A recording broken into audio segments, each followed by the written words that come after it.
Us as black women, Paige reminds me a lot of you. Like, you say you're not really about me. And she knows how her privilege has gotten her to that point. And also, like, she's good at basketball, obviously. But, like, she understands her privilege. It's like what pushes her over the top, in a sense. It reminds me a lot of you. And I mean, that's a compliment.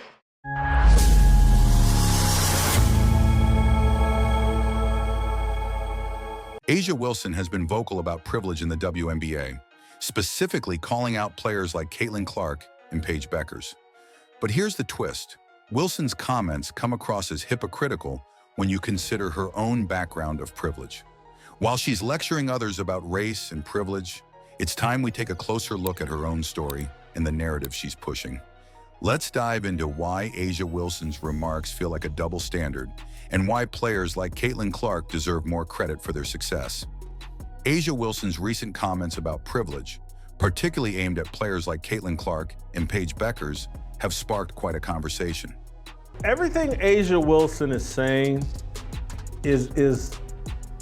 I probably tend to think it wasn't even on accident. Knew she was being recorded, knew it would get out there. Wilson mentioned how Bueckers and Clark have benefited from privilege, especially in terms of race, saying she knows how her privilege has guided her to that point, and obviously she's good at basketball.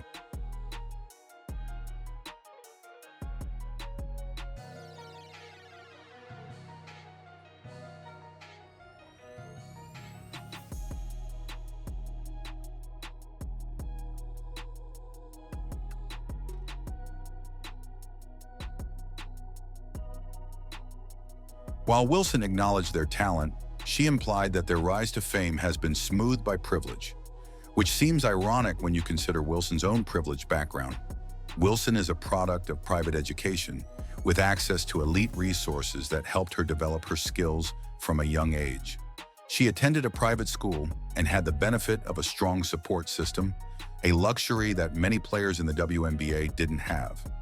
There's no question that she's worked hard to get where she is, but to position herself as someone who had to overcome insurmountable obstacles while lecturing others on privilege feels disingenuous. The sense of entitlement and the sour, bad, nasty attitudes that many of these players are exhibiting, I think exactly is one of the reasons why for the past 20-some odd years, nobody has cared about this league, why there is certainly an antipathy towards it. The racial dynamics in sports are complex and worthy of discussion.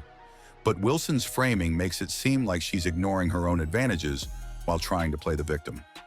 Now contrast that with Caitlin Clark, who's emerged as one of the most exciting and hardworking players the WNBA has seen in years. Clark's rise hasn't been because of some invisible hand of privilege. It's been because of her sheer talent and relentless drive. She's smashing records, breaking barriers, and doing it all without leaning on a narrative of advantage. Clark's focus has always been on her game and her performance. She's not out there positioning herself as someone who's benefited from privilege or using social commentary to explain her success. It's her dedication, not a handout, that has gotten her to the top of the WNBA. But here's where things get even more interesting: endorsements and shoe deals. Recently, A'ja Wilson landed a signature shoe deal with Nike, something many athletes dream of. But let's ask the tough question. Was Wilson the right choice? If Nike were looking for the most marketable player, the most deserving candidate, Caitlin Clark would have been the obvious choice.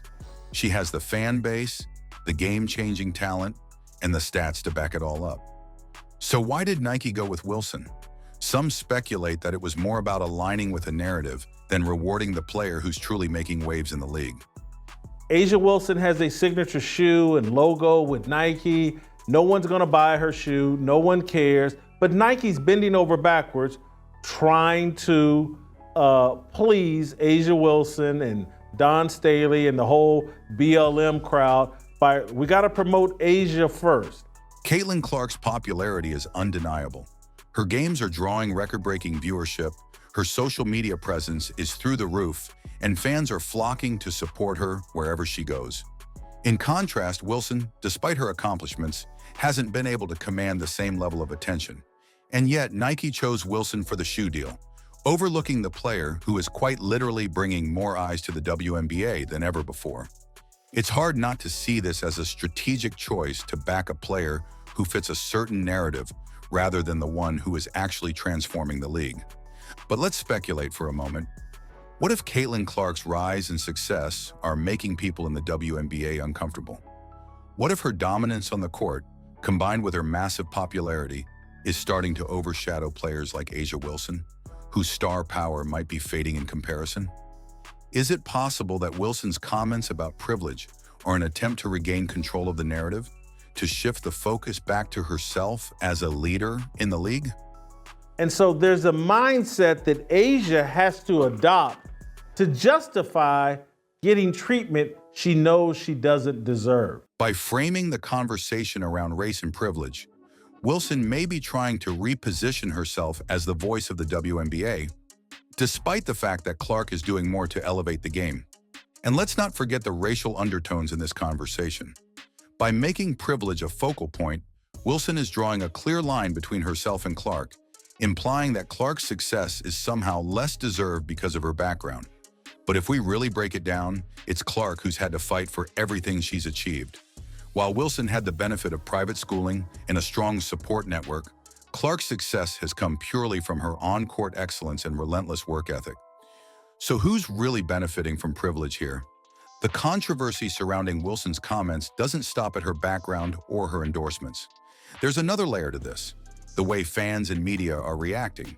While Clark's fan base continues to grow, Wilson's influence seems to be waning. Look at the viewership numbers. Look at the jersey sales.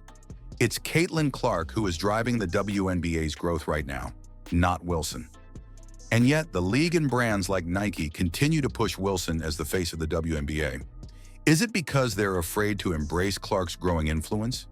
Are they reluctant to shift the spotlight onto the player who is, by all metrics, the more marketable and impactful figure? This brings us to another question. Is the WNBA itself holding Caitlin Clark back? While she continues to break records and draw attention to the league, could the powers that be downplaying her achievements to avoid upsetting the balance of established stars like Wilson? If the league were truly about elevating the best and brightest, Caitlin Clark would already be the face of the WNBA. Instead, it feels like there's a reluctance to fully embrace her rise.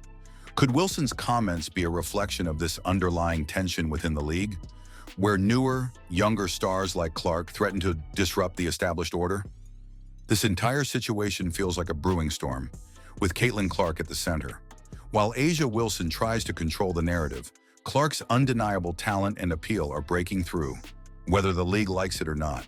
If Wilson and others continue to push this idea of privilege, it could backfire, making them seem out of touch with the very fans and viewers the WNBA desperately needs.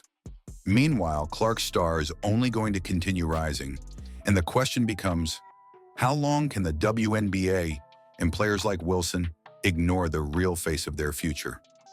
A'ja Wilson's comments have opened a conversation about privilege, but the bigger question is, who is really benefiting from it? Caitlin Clark is breaking records and bringing in fans like never before.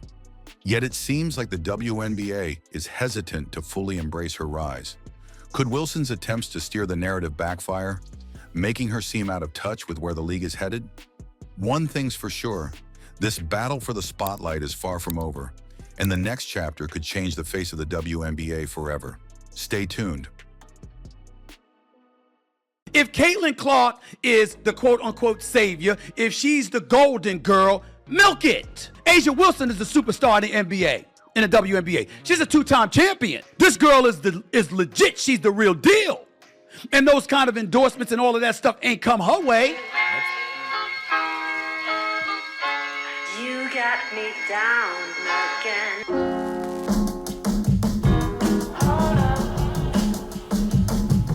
Is the WNBA's marketing strategy pushing the league toward a controversial path? The rising tension between Alyssa Thomas and Caitlin Clark has become more than just a rivalry on the court. This feud is revealing a potential bias within the league itself. Are WNBA veterans like Thomas being sidelined to make room for the new face of the league, Caitlin Clark? Let's dive into whether the WNBA is guilty of playing favorites with their stars. Caitlin Clark, the Indiana Fever's rookie sensation, has captured the attention of sports fans everywhere. From breaking records to leading her team to the playoffs, Clark has cemented herself as one of the biggest names in women's basketball. Her rise has been meteoric, and with her dominance on the court, she has become a marketing darling for the WNBA. However, not everyone is celebrating her stardom. Alyssa Thomas, a veteran player for the Connecticut Sun, has made headlines for calling out what she believes is favoritism within the league, particularly the way it promotes certain athletes over others. Thomas's frustrations reached a boiling point after a playoff loss, where instead of addressing her performance, she accused Clark's fans of being racially motivated in their support of the rookie. You know, we come to play basketball for our job and it's fun, but we don't want to go to work every day and have social media blown up over things like that. It's uncalled for, and something needs to be done, whether it's, you know, them checking their fans or this league checking. There's no time for it anymore. The rivalry between Clark and Thomas goes beyond the competition between two athletes. It's become a symbol of a larger issue within the WNBA, how the league chooses to promote its stars. The WNBA has long prided itself on diversity, inclusion, and equity, but some players and fans are questioning whether those values still hold when it comes to their marketing strategy. Clark's rapid rise to stardom, while well-earned, has left some wondering whether the WNBA is pushing her to the front at the expense of veteran players like Thomas. While Clark is undeniably talented, Thomas and other veteran stars like Angel Reese feel the league has been disproportionately focused on marketing Clark, a young white athlete, as the new face of the WNBA, while sidelining the contributions of black players who have long carried the league. Alyssa Thomas' frustration isn't just about race, it's also about recognition. Thomas is a two-time All-Star who has consistently been one of the league's best players. Despite her achievements, she feels overlooked, particularly when compared to the attention Clark has received. Her accusations of racism might have been a knee-jerk reaction, but they stem from a deeper critique of how the WNBA markets its players and who it chooses to promote as the face of the league. In a post-game interview, Thomas stated, "I've never experienced the kind of backlash from fans that I have this season," pointing fingers at Clark's supporters and implying that their treatment of her was racially motivated. I think in my 11-year career, I've never experienced the racial comments from the Indiana Fever fan base. It's unacceptable, honestly. And yeah, there's no place for it. And we've been professional throughout the whole entire thing, but I've never been called the things that I've been called on social media, and there's no place for it. While she didn't provide evidence of the alleged racism, her comments raised questions about whether the WNBA is truly committed to its message of equality or if it's more interested in boosting ratings with marketable stars. The WNBA has struggled with its marketability for years, and the arrival of Caitlin Clark has offered a unique opportunity to bring the league into the spotlight. Clark's popularity has spiked ratings, brought in new fans, and boosted attendance at games. But as the WNBA capitalizes on her marketability, it runs the risk of alienating longtime players who feel they're not getting the recognition they deserve. Thomas isn't the only one who feels sidelined. Players like Angel Reese have also expressed frustration that the league seems to be prioritizing certain athletes while ignoring others. The WNBA has always marketed itself as a progressive league, but the tension between Clark's meteoric rise and Thomas's frustrations highlight a contradiction. Can the league maintain its commitment to equity while promoting one player as the face of the WNBA? This growing divide between players could have long-term consequences for the WNBA. If veterans like Thomas and Reese feel that they're being unfairly overshadowed by younger stars like Clark, it could create friction within teams and among fans. In her post-game comments, Thomas didn't just criticize Clark's fans. She criticized the way the league as a whole has handled the promotion of its stars. The WNBA needs to strike a balance between marketing its new talent and giving credit to the players who have built the league. If it fails to do so, the accusations of favoritism will only grow louder. Thomas's comments might be the first crack in a deeper issue that the WNBA needs to address if it wants to maintain its integrity. Caitlin Clark's rise to fame has been nothing short of spectacular, but it has also placed her in a difficult position. While she hasn't actively sought to be the league's poster child, her success on the court and marketability of it have naturally drawn attention. Clark's ability to stay focused on her game,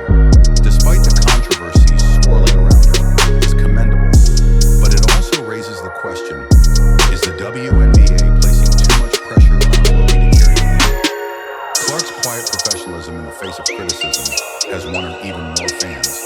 But the WNBA needs to be cautious. By elevating her as the face of the league so early in her career, they risk creating a divide between her and her fellow players who feel they've been unfairly sidelined. The WNBA is at a critical point in its history. The rise of Caitlin Clark has brought new fans, increased ratings, and renewed interest in the league. But Alyssa Thomas's frustrations have exposed a potential bias in how the WNBA promotes its athletes. Is the league willing to sacrifice its values of diversity and equity for marketability? Or can it find a way to balance the two? As the WNBA continues to grow, it will need to navigate these challenges carefully. Players like Thomas and Reese deserve recognition for their contributions to the league, and fans deserve to see all of the WNBA's talent celebrated, not just one rising star. The rivalry between Alyssa Thomas and Caitlin Clark is more than just a personal feud. It's a reflection of deeper issues within the WNBA. As the league grapples with how to promote its players and maintain its values, it must ensure that all athletes feel valued and respected. If the WNBA fails to address these concerns, it risks alienating its players and dividing its fan base. The question now is, will the WNBA continue to play favorites, or will it find a way to balance the old guard with the new? We're not watching anymore now that Caitlin is eliminated. Hilarious.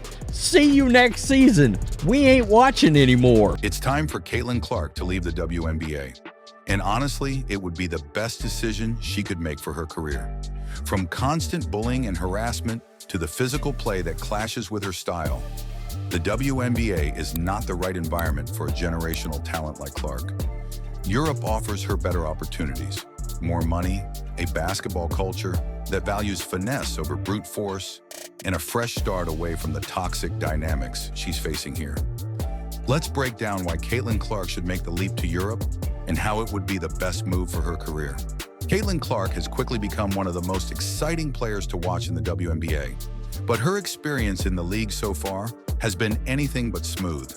It's clear that she's facing a hostile environment, one that includes constant trash talk, dirty play, and even racial undertones that complicate her interactions on and off the court. Despite her talent and star power, the WNBA has not provided Clark the space to thrive. In fact, the league's physicality and aggressive style of play are holding her back. Let's be real. Caitlin Clark should seriously consider leaving the WNBA and making the move to Europe. Here's why it would be a smart choice for her. First, let's talk about money. The reality is, the WNBA just doesn't pay its players enough compared to what top talent can earn in Europe. European leagues, especially in countries like Spain, Italy, and France, offer lucrative contracts that far exceed what the WNBA can provide. Players like Gabby Williams have already left the league to secure better financial opportunities overseas, and Clark could do the same. With her star power and skill set, European teams would be lining up to sign her. And why not? She's one of the most marketable players in the game right now, and her ability to shoot from deep and control the tempo would fit perfectly in Europe's more fluid style of basketball. But it's not just about the money, it's about the environment too. Let's face it, the WNBA's physical style of play isn't doing Caitlin Clark any favors. Clark thrives on precision shooting, high IQ basketball, and playing with finesse. But the WNBA's brand of physicality is taking a toll on her. Look at what happened during her playoff debut this year. Just 90 seconds into the game, she was accidentally poked in the eye by Dejanai Carrington, leaving her with a black eye and rattling her confidence early on. While Clark downplayed the incident, saying it wasn't intentional, it fueled speculation on social media and added to the growing narrative that players in the league are going out of their way to target her. And this wasn't an isolated event. Clark has faced physical play all season, and it's clear that the WNBA's officials are letting things slide. She struggled to find her rhythm in that same playoff game, shooting just 23.5% from the field, well below her usual standards. Compare this to European leagues, where the game emphasizes spacing, shooting, and ball movement over brute strength.